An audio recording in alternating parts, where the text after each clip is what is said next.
The morning frost clung to the windows of Jefferson High School as Emma Chen pulled her father's old jacket tighter around her shoulders. The fabric was worn, patches fading, and the sleeves showed signs of countless repairs. But it was warm, and more importantly, it was his. "Nice jacket, charity case," Derek Matthews sneered as Emma walked past his group in the hallway. His designer jacket probably cost more than her family's monthly grocery budget. "What is that like? From the 1990s? Emma kept her eyes down, clutching her books closer. She'd learned that responding only made things worse. "Seriously, doesn't your mom make enough at the diner to buy you actual clothes?" Jessica Park added, her voice dripping with mock concern. "I mean, we could start a fundraiser or something." The laughter followed Emma to her locker. She'd been wearing her father's jacket for 3 weeks now, ever since the heating broke in their apartment and her mother couldn't afford both the repair and a new winter coat for Emma. What they didn't know, what she never talked about, was that the jacket meant everything to her. It was all she had left of the man who'd raised her, who'd taught her to stand tall, who'd promised to come home from his deployment. He never did. "Just ignore them," Maya whispered, appearing beside her. Maya was one of the few students who didn't care about designer labels or social hierarchies. "They're not worth it." But ignoring them was getting harder. The comments had escalated from whispers to open mockery. Yesterday, someone had left a donation box taped to her locker with Emma's Fashion Fund written across it in marker. The worst part was the jacket itself was starting to fall apart. The zipper stuck, one pocket had torn completely, and the military patches her father had earned were so faded they were barely visible. But every time Emma thought about replacing it, she remembered his smile when he'd let her wear it for the first time, drowning in fabric that smelled like coffee and Old Spice. "We have the veteran assembly today," Maya reminded her as they walked to homeroom. "Some big general is coming to speak. Might be interesting." Emma had forgotten.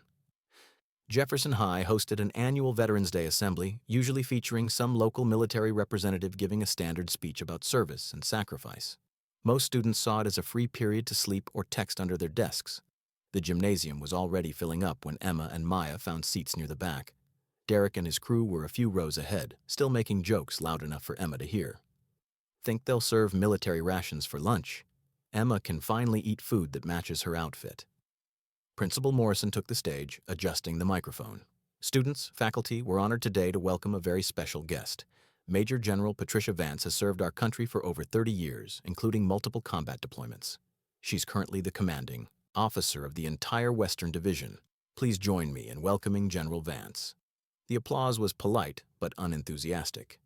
Most students barely looked up from their phones, but Emma straightened in her seat as a woman in full dress uniform strode across the stage.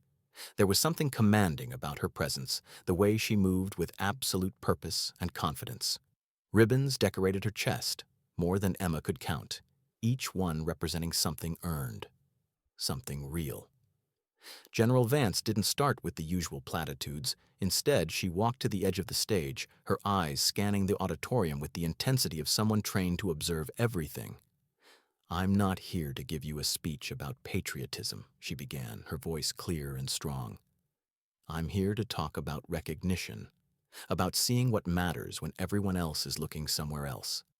Emma found herself actually listening. "In my 30 years of service, I've learned that real courage isn't always obvious. It doesn't always come with medals or ceremonies. Sometimes it looks like an ordinary person wearing an old jacket because it meant something to someone they loved." Emma's breath caught. The general's eyes were moving across the crowd, and for a moment, just a moment, they seemed to linger in her direction. "I've seen soldiers face enemy fire without flinching," General Vance continued, "but break down crying over a letter from home. I've watched the toughest warriors I know carry photos of their kids into combat zones, because that's what real strength looks like. Loving something so much you'll do anything to protect it." The gymnasium had gone silent. Even Derek had put his phone down. General Vance pulled something from her pocket, a photograph. "This is Master Sergeant James Chen. Some of you might recognize that name." Her eyes found Emma with laser precision. "He was one of the finest soldiers I ever had the honor of commanding. He died saving 6 members of his unit during an ambush in Afghanistan 7 years ago." Emma's world tilted. She gripped the edge of her seat, her father's name echoing through the gymnasium speakers. "Master Sergeant Chen left behind a wife and a daughter," the general continued, her voice softening slightly but losing none of its strength. He used to tell me about that daughter all the time, showed me pictures, talked about how smart she was, how kind, how he couldn't wait to get home and teach her to drive, help her pick a college, walk her down the aisle someday.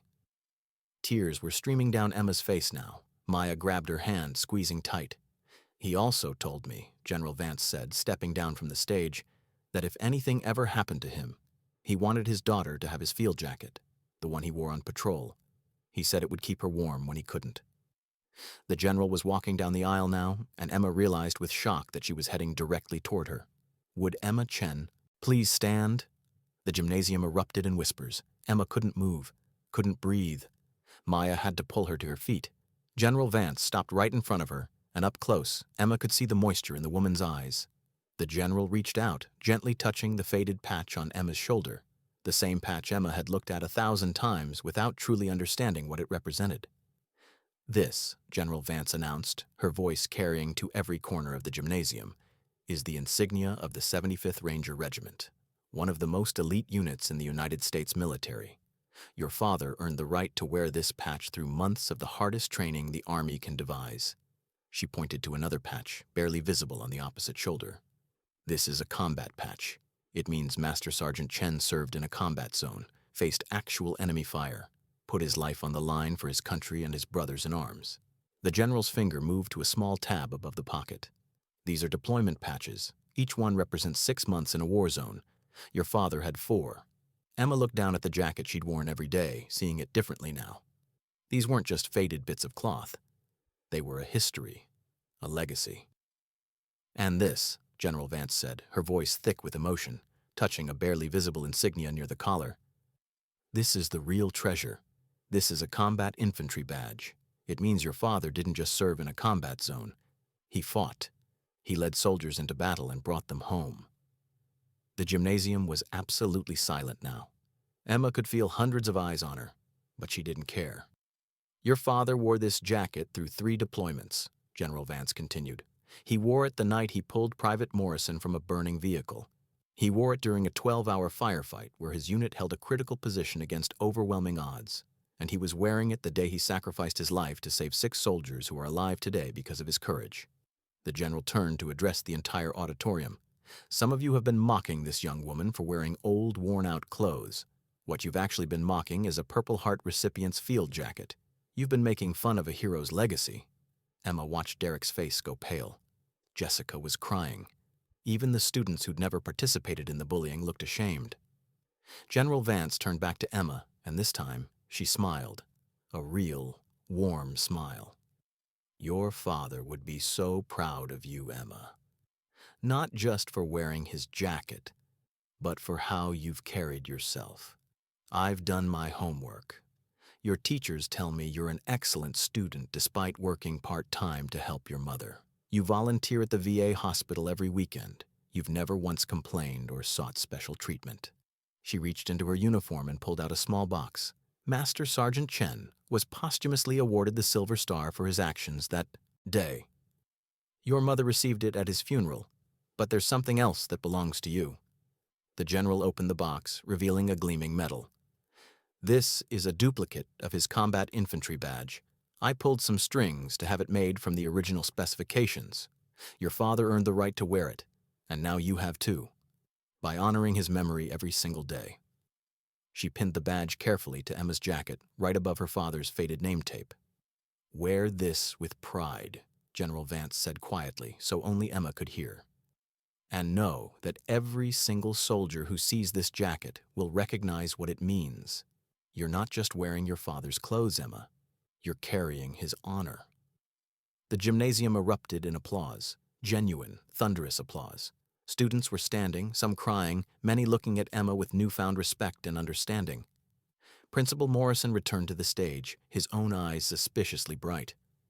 I think we all learned something important today about making assumptions and showing respect. As the assembly ended, something unexpected happened. Derek approached Emma, his usual arrogance completely gone. I'm sorry, he said simply. I was a complete jerk. I didn't understand, but that's not an excuse. I'm really, really sorry. One by one, other students came up to apologize. Jessica offered to help Emma repair some of the jacket's worn areas. The vice principal quietly informed her that the school's Veteran Support Fund would be covering her heating repair at home. But the most important moment came when General Vance pulled Emma aside before leaving. "Your father used to carry a letter in his pocket," she said, handing Emma an envelope. "He wrote it the day before he died, planning to mail it when he got back to base. I've kept it all these years, waiting for the right moment to give it to you." Emma's hand shook as she opened the envelope. Her father's handwriting filled the page, and she could almost hear his voice reading the words. That night, Emma stood in front of her mirror, really looking at the jacket for the first time. The patches told stories she was only beginning to understand. The wear mark showed a life lived in service to something bigger than oneself. She thought about her classmates' apologies, about General Vance's recognition, about her father's letter. But mostly she thought about what the general had said.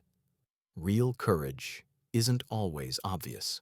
Her father had shown courage on a battlefield halfway across the world, but Emma had shown it too, wearing his memory proudly when others tried to shame her, holding her head high when it would have been easier to hide. The jacket wasn't just warm fabric anymore. It was armor. It was legacy. It was love made visible. And Emma Chen would wear it with pride every single day.